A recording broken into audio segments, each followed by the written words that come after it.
saya disangkakan korupsi 35 juta. Menerima korupsi 35 juta. Dan saya menjawabnya dengan tersenyum. Kenapa tersenyum? 18 bulan saya keluar uang ratusan juta untuk membiayai itu. Dan pada akhirnya saya dituduh korupsi 35 juta. Masuk penjara 4 tahun 9 bulan itu gara-gara 35 juta. Iya, sangkaannya itu. Membuat opininya sendiri. Betul. Dengan sangkaan maupun keputusan yang tadi. Apa yang Bang Marta lakukan? Berbagi cerita untuk saling inspirasi. YS Podcast. Assalamualaikum warahmatullahi wabarakatuh. Waalaikumsalam warahmatullahi wabarakatuh. Part kedua seperti yang saya janjikan, kita akan membahas ini adalah hikmah kehidupan, nilai-nilai kehidupan, nilai-nilai baik dari orang yang sudah menjalani. Karena belum tentu kita yang mendengar cerita mampu seperti beliau nih, Bang Marta. Iya, Pak. Kisah hidupnya ini sangat luar biasa. Ini kita harapkan banyak menjadi cerita baik. Warisan. Amin, kalau yang sering menyatakan ini warisan digital, ya digital konten yang bisa kita tinggalkan ke generasi kita yang akan datang. Entah dia belum lahir mungkin kalau nanti menonton ini kan.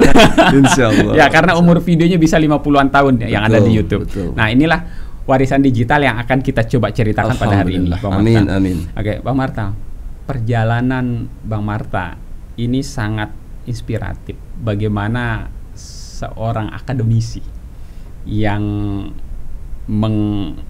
berperan lagi membantu daerah tercinta tergabung di badan usaha daerah ya. Betul, badan usaha milik daerah. Badan usaha milik daerah. BUMD. Nah, bergabung di BUMD itu, tapi ternyata itu menjadi menjadi pintu masuk Bang Marta kena kasus ya, sampai di penjara selama 4 tahun 9 bulan. Boleh diceritakan nggak? Apa sebetulnya yang terjadi Bang Marta saat itu? Bukan berarti kita ingin mungkin luka lama ini, tapi kita ingin saya nggak terluka. Nggak terluka, jadi it's okay. Take easy. Bisa diceritakan Bang Marta sebetulnya apa yang terjadi? Alhamdulillah wa syukrulillah. Alhamdulillah ala kulli hal. Kita bersyukur atas segala yang ditakdirkan oleh Allah Subhanahu wa taala. Tiadalah sehelai daun jatuh melainkan Allah izinkan itu terjadi. Namun tentu berbeda antara izin dan ridho. Sesuatu yang diizinkan oleh Allah belum tentu diridhoi oleh Allah. Yang mesti kita raih itu adalah izin dan diridhoi sekaligus. Oke, satu paketin ya. Allah mengkaruniakan ilmu entrepreneurship kepada saya, ilmu kewirausahaan. Di kampus juga ngajar tentang kewirausahaan atau entrepreneurship. Nah lalu faktanya daerah punya aset-aset yang banyak, terutama termasuk kawasan Mandalika dan sekitarnya di selatan. Ini nyaris tidak terkelola. 90% nggak terkelola aset-aset daerah itu. Maka kita ngobrol dengan pemerintah daerah. Wabil khusus saat itu dengan Pak Bupati bahwa penting untuk kita mengelola aset-aset daerah ini dan pintu masuknya adalah perusahaan daerah. Lalu ya kita berjuanglah untuk membentuk perusahaan daerah itu. Alhamdulillah singkat cerita terbentuklah perusahaan daerah, namun dalam perjalanannya memang tidak mudah. Tahun berapa itu Bang Marta? 2013. Pembentukannya secara legalitasnya lupa saya, sekitar 2011 atau 2012. Tapi pelantikan saya saat itu adalah 2013. 2013. Nah, dalam proses itu tidak mudah karena ini ternyata ini berkaitan dengan kepentingan politik. Tadi niatnya nih adalah ansih memanfaatkan sumber daya yang kita miliki, aset-aset daerah yang tidak terpakai, ingin kita pihak kerjasamakan. Karena sebelumnya Allah sudah anugerahkan ilmu tanpa harus modal uang. Artinya dengan tanah yang kita miliki kita bisa membangun sesuatu, misalnya properti. Kalau kita udah punya tanah, kita bisa bersinergi dengan kontraktor, bersinergi dengan pihak lain untuk membangun unit-unit. Nah hal yang sama mimpinya itu yang kita lakukan. Daerah punya aset, punya lahan yang tidak terkelola. Ini sudah modal yang luar biasa. Tinggal kita cari partner. Dan saat itu kita udah keliling ke beberapa daerah di Jakarta juga, dan bahkan sudah ada beberapa investor yang juga siap hadir, yang siap bekerja sama saat itu, yang sudah hadir. Namun itu tidak bisa terlaksana karena yang tidak bisa dilakukan hingga saat itu adalah penyerahan aset daerah itu kepada perusahaan daerah. Nggak bisa diserahkan. Jadi bahkan saat itu penyaluran modal bagi perusahaan daerah itu 18 bulan setelah saya dilantik. Jadi 18 bulan itu ya alhamdulillah kerja sendiri dengan biaya sendiri. Tanpa digaji. Cuman teman-teman tanpa digaji. Selama 18 bulan pertama. Cuman yang nggak tahu mikirnya saya cuti dari dosen mendapatkan gaji besar, maka memilih perusahaan daerah. Itu pasti di bayangan teman-teman. Di bayangan teman-teman, kok mau lepasin dosen cuti, pasti gajinya besar. Betul. Tapi ya kita jawab dengan senyum saja. Cita-citanya yang besar sebetulnya. Gajinya 0 rupiah selama 18 bulan itu karena belum ada. Belum ada penyertaan modal. Setelah 18 bulan saya dilantik, baru ada penyertaan modal. Nah, setelah penyertaan modal itu diberikan oleh pemerintah, lalu pemerintah juga merekrut. Saya kan sebagai direktur utama, ada direktur keuangan, direktur marketing dan sebagainya. Lalu berdasarkan rapat umum pemegang saham, lalu konsolidasi, dibuatlah satu program untuk produksi bata ringan. Dalam perjalanan ceritanya itu butuh proses. Mesin-mesin yang dibeli tidak bisa menghasilkan produksi dengan hasil yang maksimal sesuai dengan harapan daerah. Ini perusahaan baru dibentuk. Bahkan kajiannya dulu, saya ikut kajiannya. Tim ahlinya mengatakan daerah mesti mengharapkan hasilnya itu setelah 5 tahun kemudian. Tapi kita baru berdiri setahun 18 bulan dan akhirnya menjadi 3 tahun masa periode saya, udah diharapkan memberikan hasil yang besar. Dipercepat ya. Dipercepat, kepingin seperti itu. BIP-nya ya. Dan itu ya mesti berproses lah sebetulnya. Betul. Dan BPK melihat ada temuan-temuan penyimpangan dan segala macam. Ya saya tidak mengerti secara detail, yaitu kita berbaik sangka saja kepada apa yang ditemukan oleh BPK, tapi BPK melihat ada penyimpangan-penyimpangan. Tapi akan fokus ke saya tidak akan membahas kaitannya dengan pihak-pihak lain. Khusus ke saya itu, saya disangkakan korupsi 35 juta. Menerima korupsi 35 juta. Dan saya menjawabnya dengan tersenyum. Kenapa tersenyum? 18 bulan saya keluar uang ratusan juta untuk membiayai itu. Dan pada akhirnya saya dituduh korupsi 35 juta. Ini agak melucu sebenarnya, tapi ya kita menerima. Ya karena itulah yang terjadi. Nah, itu kita udah ungkapkan fakta-faktanya. Jadi kepada jaksa dan kepada hakim saya juga menyatakan saat itu tentang fakta-faktanya bahwa yang Anda tuduhkan 35 juta itu adalah untuk membuka rekening bank. Bank untuk perusahaan daerah itu ada rekening banknya. Cuman kendala pembuka rekening. Cuman saat itu bagian keuangan sempat tercuri dokumen-dokumennya sehingga nggak bisa menunjukkan kepada kejaksaan dan sempat salah memberikan nomor rekening. Nah, terbukti sekarang setelah saya di dalam itu ketemu kemudian jejak digital, dia pernah transfer di situ dan ketemu nomor rekening yang asli. Dan ketika minta saat itu saya minta sama Pak Bupati memerintahkan bagian hukum untuk mengecek dan ternyata ketemu rekeningnya ada.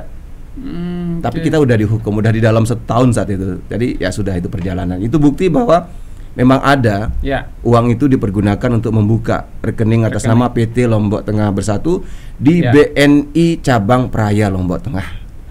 Nah, ketika kita mau konfirmasi, pimpinan cabangnya udah ganti.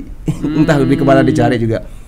Tapi ya itulah kenyataannya. Dan jadi ada dua hal. Pertama, kenyataannya kita tidak melakukan itu, ada fakta-faktanya. Tapi di sisi yang lain kita menerima. Saya menerima saya menghormati apa yang menjadi keputusan hakim dan proses pengadilan. Dan saya telah menjalaninya secara murni dan konsekuen. Tidak ada remisi, tidak ada potongan. Kalau sekarang kan sudah ada undang-undang baru ya, teman-teman masih bisa. Jadi masuk penjara 4 tahun 9 bulan itu gara-gara 35 juta. Iya, sangkaannya itu. Masya Allah. Sangkaannya itu.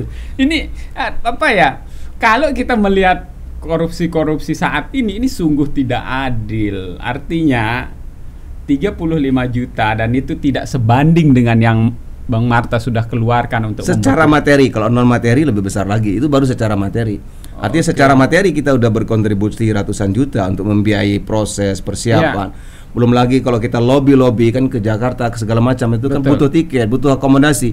Itu dananya dari mana? Ya dana sendiri. Kok mau? Kadang dibilang kok mau, kok gila. Demi sebuah cita-cita dan harapan itu memang sebanding. Makanya saya tidak mengeluh karena memang ada cita-cita untuk itu. Dan nyangkutnya hanya di 35 juta. Ini sangat menarik ini. Jadi memang untuk mengukur penerimaan kita nih, 1 tahun di penjara ternyata ada bukti baru. Ada bukti baru bahwa itu memang ada rekeningnya. Ketemu rekeningnya yang benar dan sudah dibuat print out-nya kan, dan itu bisa dicek di pemerintah daerah menyimpan sekarang ini bahwa sudah ketemu rekening yang benar itu. Bukan bermaksud ingin mengingatkan saudara kita yang mungkin dulu terlibat juga. apa yang ingin menyeret, bukan seperti itu sebetulnya ya.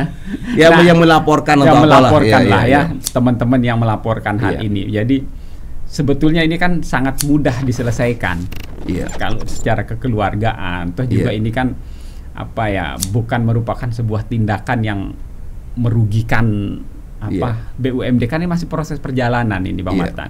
Bang Marta, dalam penerimaan Bang Marta ketika 1 tahun baru ketemu bukti itu, nggak ada upaya lagi untuk merubah? Iya, sejak ada beberapa peluang untuk PK, bahkan sebenarnya ketika proses banding dan kasasi itu pun tidak saya lakukan. Kenapa? Cukup bagi saya ketika di awal saya sampaikan kepada jaksa, lalu kemudian kepada hakim tentang faktanya yang sebenarnya. Persoalan jaksa dan hakim lalu percaya itu menjadi urusannya. Dan yang kedua, urusan saya sudah selesai. Bagi saya, ketika Allah sudah mengetahui kebenarannya, maka itu sudah selesai. Dan tugas saya hanya menyampaikan 1 kali kebenaran kepada pihak terkait. Jaksa sudah saya sampaikan kebenarannya, hakim sudah saya sampaikan kebenarannya, lalu beliau mengambil satu keputusan, ya saya menghormatinya tanpa menolaknya. Dan saya tidak mau melakukan satu proses hukum berikutnya, seperti misalnya banding, terus kemudian kasasi ataupun PK, pengajuan kembali. Saya tidak. Saya menikmati apa yang terjadi proses di dalam. Karena sewajarnya nih Bang Marta, kita nggak ingin sendiri. Ini kebiasaan yang terjadi. Nah, pasti mau menjadi justice collaborator atau yang lainnya. Yang kepikiran nih Bang Marta itu kan nggak mungkin sendiri sebetulnya. Tapi apa yang Bang Marta sehingga merelakan, ya sudah saya saja mungkin yang karena aturan mungkin Bang Marta merelakan diri gitu. Di dalam itu tidak saya sendiri sebenarnya. Kami dituntut bertiga. Saya direktur utama, ada direktur keuangan dan direktur marketing. Jadi di dalam itu kami bertiga. Memang ada desakan-desakan untuk mengungkap hal-hal yang lebih besar. Saya mengatakan bahwa saya tidak ingin menjadi asbab atau sebab terpenjaranya seseorang. Saya tetap mendorong pemberantasan korupsi. Bahkan sejak awal kita masuk dalam gerakan anti korupsi, menyuarakan anti korupsi. Di kampus saya mengajarkan tentang kejujuran. Syarat mutlak kita mengawali bisnis itu mesti dengan kejujuran. Tapi saya diuji oleh satu persoalan yang terkait dengan kejujuran. Maka ini sebuah perjalanan dan saya menerima itu dan tidak ingin juga menyeret-nyeret orang lain, karena yang terbayang ini kita masuk penjara. Mungkin kita siap, tapi belum tentu orang tua kita, saudara-saudara kita, istri dan anak-anak kita. Maka saya juga berpikir orang lain juga punya ibu, punya anak, punya istri, punya saudara. Jadi ketika kita menyakiti seseorang, kita tidak hanya menyakiti satu orang sebenarnya, tapi kita menyakiti banyak orang, ibu bapaknya, istrinya, anak-anaknya, saudara-saudaranya, sahabat-sahabatnya. Dan Bang Marta merelakan itu, biarkan saya saja yang menerima. Alhamdulillah, saya mengambil pasti ada kebaikan di dalamnya dan memang benar mendapatkan banyak kebaikan di dalamnya. Ini sangat luar biasa nih. Kemudian Bang Marta, kan pasti menjadi beban di kampus. Bang Marta adalah seorang akademisi, diketahui sering mengajak untuk berbuat jujur. Nah, kan beban kita Bang Marta sebagai akademisi ini adalah kepada anak didik. Bagaimana anak didik kita di kampus ini memang mengenal kita pribadi yang ini. Jadi udah dikenal betul, terpatri sama mahasiswa-mahasiswa. Karena kita sering berdiskusi, berbicara dengan mereka, menanamkan nilai-nilai itu. Apa yang karena nggak mungkin kita membiarkan saja mereka, adik-adik kita itu membuat opininya sendiri dengan sangkaan maupun keputusan yang tadi. Apa yang Bang Marta lakukan? Nah, kemudian dalam kesempatan pledoi di persidangan, saya membacakan pledoi yang saya sampaikan saat itu, bahwa sebagai pertanggungjawaban saya juga kepada teman-teman, kepada adik-adik mahasiswa, bahwa apa yang saya ajarkan selama ini tentang di embun jiwa, tentang prinsip-prinsip jujur, syukur, sabar, itu tetap saya pegang teguh.